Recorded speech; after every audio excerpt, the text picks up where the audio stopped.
Sowers of Life, Chapter 5, The Experiment. The year 1973 was calmly coming to an end. My father had started a series of courses on extraterrestrial life and parapsychology at the Institute, while my brother Sixto enrolled in the university, and I passed on to the second year of general studies with an option in industrial psychology. At the beginning of January 1974, an interesting piece of news reached Lima.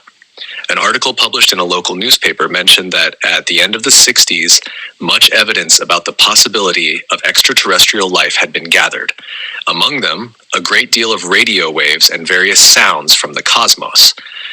With manned space flights, we found out that space was not a sepulchral silence as one might think, but on the contrary, it was saturated with noise. These sounds did not come from litter accumulated in space, but probably from broadcast messages. For this purpose, Project Ozma was created, consisting of the orientation of tracer antenna in Virginia, USA, to pick up sounds coming from space. Once identified, they would be coded by computers to determine their nature. This curious piece of news motivated the Peruvian Institute of Interplanetary Relations to call a meeting in order to inform the public about scientific advances in the attempt to prove the existence of life beyond Earth. The talk would be given by the well-known Dr. Victor Yanez Aguirre, psychiatrist at the police hospital, famous parapsychologist, president of the Peruvian Association of Parapsychology, and president of the Theosophical Society. Sixto and I were also present. We were enthusiastic admirers of my father's activities and had also contributed to the organization of the meeting. The talk was highly interesting.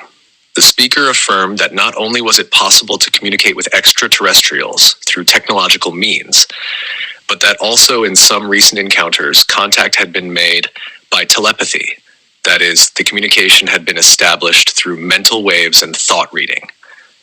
Apparently, it was found in some experiments that the aliens have a very high parapsychological potential, could talk mentally with any person no matter what the language.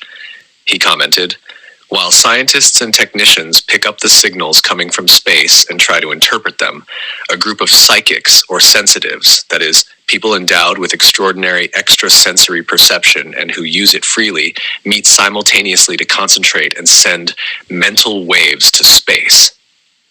The objective is, if there are intelligent beings in space, and if they are potentially sensitive, they may pick up our wave and answer it." To the audience, that sounded like something from a science fiction film, a futuristic novel, or a fantastic dream. They steadfastly refused to believe it. Finally, when he noticed the general skepticism, Dr. Yanez ended up by narrating 3 peculiar cases. 2 of them had recently shaken the extraterrestrial research scene. The first case was about the experience of Mr. Eugenio Siracusa from Italy. In the 60s, Siracusa made contact with several beings called Ashtar Sharan, Woodok, and Link in a crater of Vesuvius. Later, he made close contact with a being called Adonestio. The latter communicated telepathically but did not belong to our dimension. After that, the speaker referred to a very interesting, incredibly curious case that happened in Venezuela in a small town near Curacao at the beginning of 1973, and from which another, not less unusual event would transpire.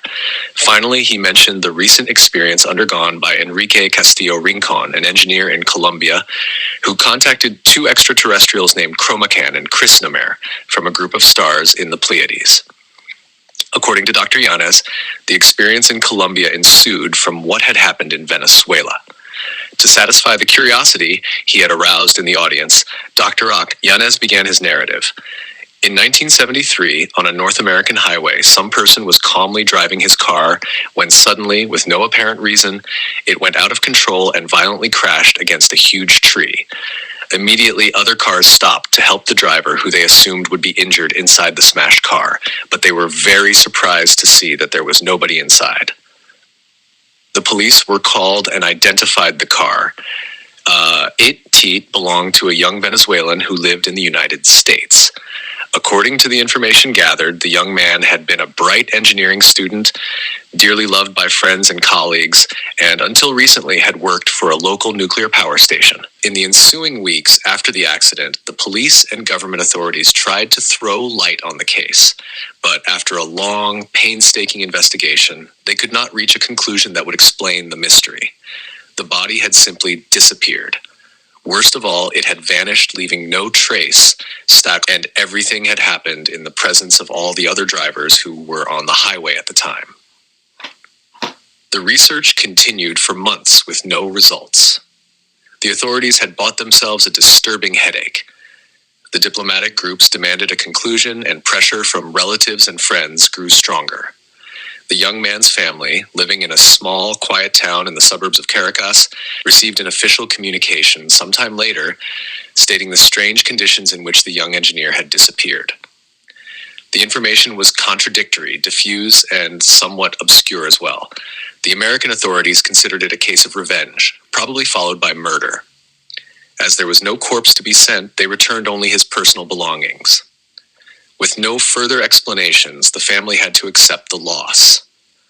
They were spiritualists, and being dissatisfied with the cruel, sad way in which they had been deprived of their beloved young man, the relatives decided to hold a mediumistic session where they would summon the alleged dead man's soul in order to learn what had happened, and then finally say goodbye and wish him peace and joy in his new condition. Friends and relatives began to carefully prepare the session, which would be recorded on tape so they would keep a strong final bond. The receiving medium would be a young medical student, an old friend of the deceased. Everything was prepared, the lights dimmed, the place silenced, the group ready, and the medium in a trance. Expectation was great. Everybody hoped to be able to establish their bond with the unfortunate young man one last time. Minutes passed, the medium was evidently in a trance. Before long, a curious, strange, bluish mist started to gather beside the sensitive, slowly taking the shape of a circular cloud. It gave out a soft light resembling fluorescent cigarette smoke that increased its intensity at intervals. It seemed to pulse. The mist quickly turned compact and formed a half sphere, and in its center appeared a shadow. Slowly, from the depths of the unknown, a humanoid form appeared. It looked human, but with an angelic appearance.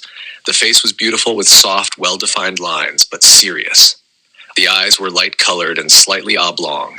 The hair was long, fair, and combed to the back. His body was well-proportioned, slender, and athletic. He was about 1.80 meters in height. His limbs were perfectly normal, and you could see the outline of his muscles. He was simply dressed in a loose coverall with sleeves ending in tight cuffs, high-leg leather-like boots, and a wide belt around his waist. The figure stood in front of the light, looking seriously at the group. They were puzzled. Then the being of unknown origin looked at the medium, who started to speak. "Don't be afraid, I mean no harm. My name is Ashtar Sharon. I'm the commander of a spaceship fleet from Ganymede. Your son is neither dead nor lost. He's among us. He came of his own free will and wants to stay with us. Don't worry, he'll be all right." The being went on talking, presenting an outline of events that would occur in the following years, and finished by saying, these events, referring to the self-destruction of humanity, will take place as a consequence of the following. There will be a political leader in the future within the social conglomerate of the United Countries. He will dominate the masses and rule the social and economic destiny of the other countries. He will be helped by mechanisms that will be triggered off by himself as an expert of metaphysical laws. Then there will be the invasion of continents. And I want to warn you that the signed peace in the region called Vietnam will serve as an immediate step to the conflict between Arabs and Jews. It will be followed by earthquakes that will destroy towns and which we will try to alter in order to avoid more serious damage. Finally, he went back to the light and disappeared. This incredible event was studied by the Colombian researcher, engineer Enrique Castillo Rincon, who after some time tried similar experiments in Colombia. He gathered a team of select sensitives who tried to establish telepathic contact with some extraterrestrial intelligence. The engineer's experiment began at the end of 1973. For several weeks of tiresome sessions, nothing happened. But finally, one sensitive began to receive messages from an unidentified source. Week after week, the group tried to establish a closer relationship with the broadcasting source. Finally, doubtful that the contact was really extraterrestrial, the alleged entity was asked to confirm its existence through a manifestation or the presentation of any kind of phenomena that would identify its nature and origin. The answer came after a few hours of general expectation. Centuries passed by in those few hours. The being answered, inviting the engineer and his team to an encounter outside of town. In spite of their skepticism, curiosity won out, and they decided to go for a showdown. They all went to the designated locale at the appointed date. Visibly anxious, they exchanged stories on how they had got to that God-forsaken place. Minutes passed. Their faces showed doubt and worry. Suddenly, at the appointed time, they were all surprised by a disc-shaped bright object that flew over them. There was general commotion. Surprise, joy, and other emotions all mixed, and nobody could understand anything. One of the sensitives received a message and informed the group, "Only one of you will be brought aboard the spaceship." It caused shock. Who would be chosen? Everybody asked mentally. Each wished to be the one and pointed out the reasons why the others were not ready for the invitation. Another message came soon after, saying, "This time we won't take anybody, for you proved not to be prepared.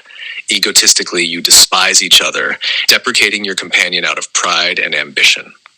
We will come back some other time. We would like to have a closer relationship with beings that are ready to renounce their old faith for positive evolution and whom we can trust. We will make another appointment." This new appointment was kept some time later by the engineer alone, and from then on, new encounters occurred in the presence of the engineer and other participants as well. Dr. Yanez's narrative had been gripping, and the audience wondered if it could really have happened. They were reluctant to believe what they had heard. Everything was so difficult to accept. But two participants were deeply touched by the story. The events narrated excited our minds so much that we began to think about the possibility of duplicating the experiment. After the talk, very excited with what we had heard, we decided to meet with our group of friends and try to have a contact like the one experienced by engineer Rincon. Sixto could hardly wait to do it. The thought of contacting beings from other planets was exhilarating, and the adventure it represented fascinated him. He was so exhilarated, it was as if he were plugged into 220 volts, and so was I. To participate in the experiment, we summoned our cousin Roberto, two neighbors and friends, Alfredo and Juan Carlos, two colleagues from the Institute, Juan and Henrique, and our schoolmates Mito, Lalo, and Arduino. The invitation was incisive. That's why nobody declined or was late. When everybody had arrived, we explained the reason for calling the meeting. The proposal to try a contact with extraterrestrials thrilled everybody, and we agreed to begin the exciting adventure the next day. We should all be there at 7 p.m. with a writing pad and pencil. We would use a system of mental or telepathic communication called psychography, or automatic writing, where, according to experts, mental impulses are decoded by the brain and transferred by muscular stimuli, resulting in a rudimentary form of writing. That was a sleepless night for the whole team of adventure mates, including myself, and when we did sleep, our dreams were of a distant, fantastic place. It was January, a holiday month, so the hours dragged and anxiety took hold of our emotions. Finally, the arranged hour came. One by one, our friends arrived for the appointed time. My mother, Mrs. Rose, or Mochi, as Sixto tenderly called her, could not understand what was going on in the house. Quickly and silently, we all went to the living room and secretly barred the door. Mochi was puzzled by our suspicious behavior. "These kids are up to something," she thought. Curious and intrigued, she stayed nearby, hoping to solve the puzzle. When everybody was there, I went over some details of the Colombian experiment and described the technical aspects, referring to the form of telepathy we would use. Sixto suggests some relaxation techniques and exercises that should be used for a better performance from the group.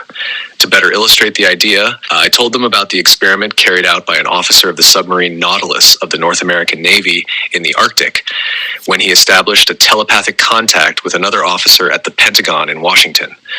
I also mentioned the case of astronaut Mitchell, who, during the Apollo 14 mission in 1971, had a telepathic contact with another officer on Earth. With all these precedents, we believed we might also be successful. The exercises were very simple, actually. Based on what we had learned in the parapsychology course and during our stay at CERD, we would begin with some directed relaxation, followed by concentration. In this way, we would try to send a mental wave into space, intending it to be picked up by some alien. We would use psychography as the best way to register the messages received. According to what we had learned, the telepathic or mental wave would come back in spasms or impulses, light muscular contractions that would move one's arm, forcing one's hand to write something, even involuntarily.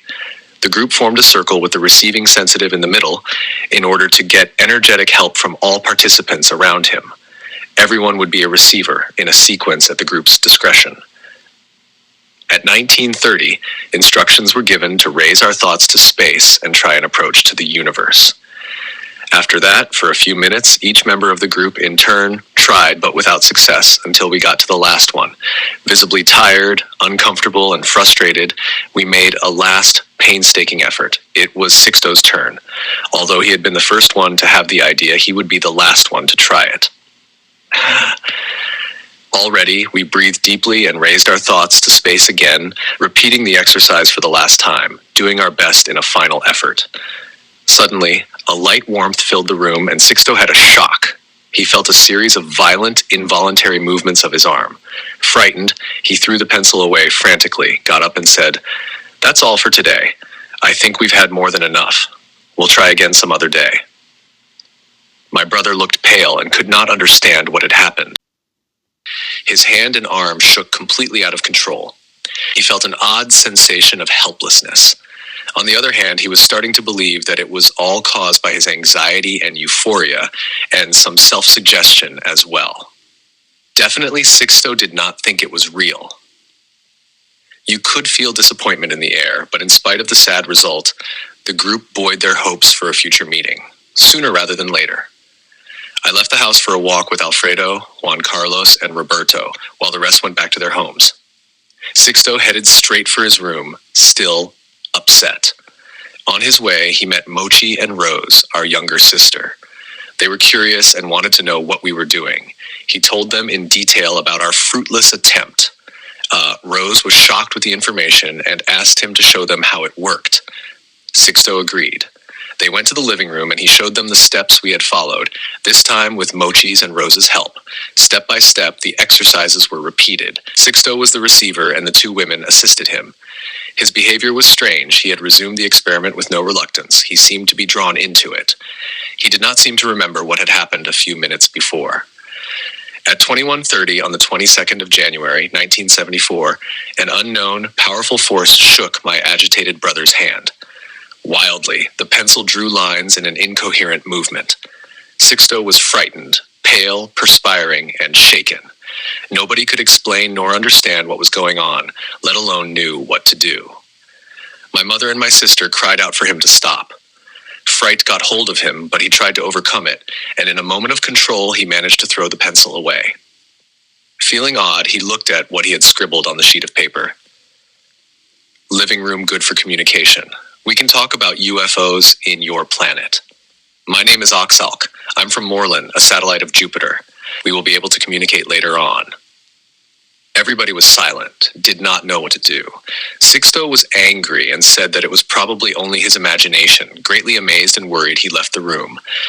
Mochi and Rose wondered what it all was about. They did not have the answer, but they knew something unusual had happened. The following day, the news spread.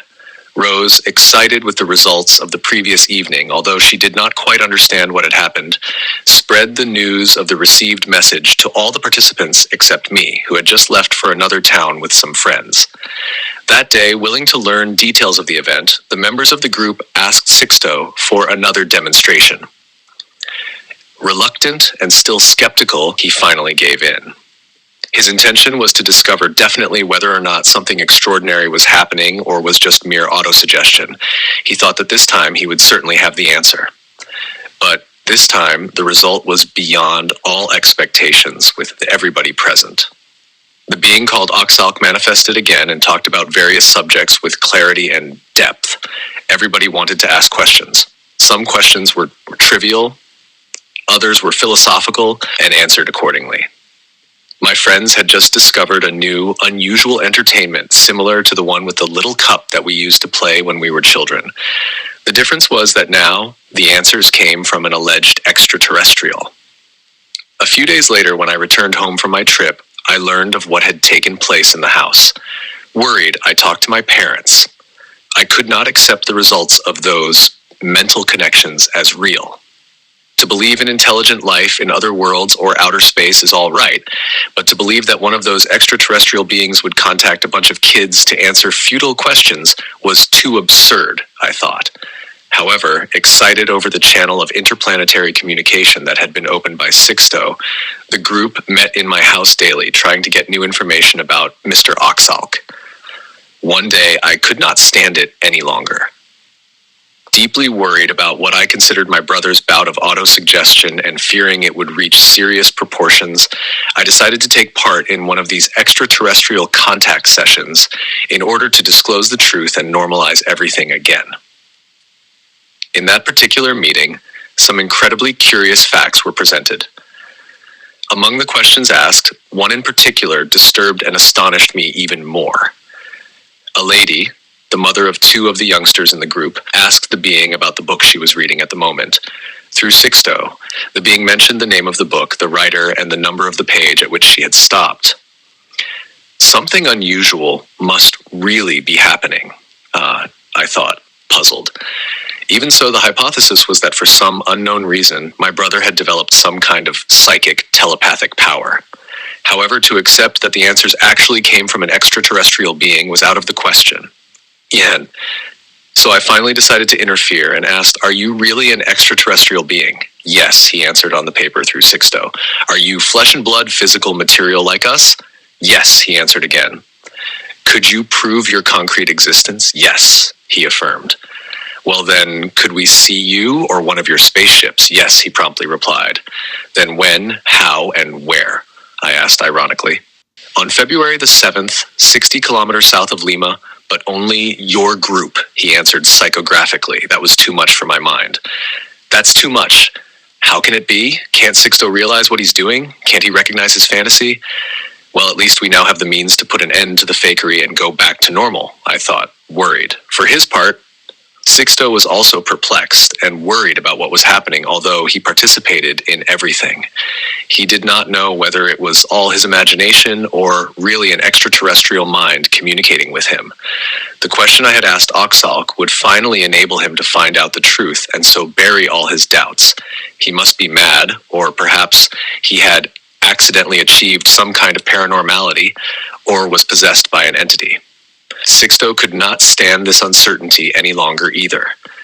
The answers to my questions had created an air of expectancy. Our doubts would be dispelled, and of course, nobody wanted to miss the opportunity to be there when the time came. I told my parents about our meeting and what had been decided. They agreed that we should go. Carlos, my father, was also worried and talked to Sixto about it. My brother told him about his doubts and fears. The whole family felt uneasy. At that time, we were all on school holidays, and camping was a normal, frequent activity for us. The difference was that this time we had a very special reason. This would be a completely different adventure, and we all knew that. Preparations should be careful and detailed. To reach the place designated by the alleged being, we would have to endure the heat of the sun and the dryness of the Peruvian desert.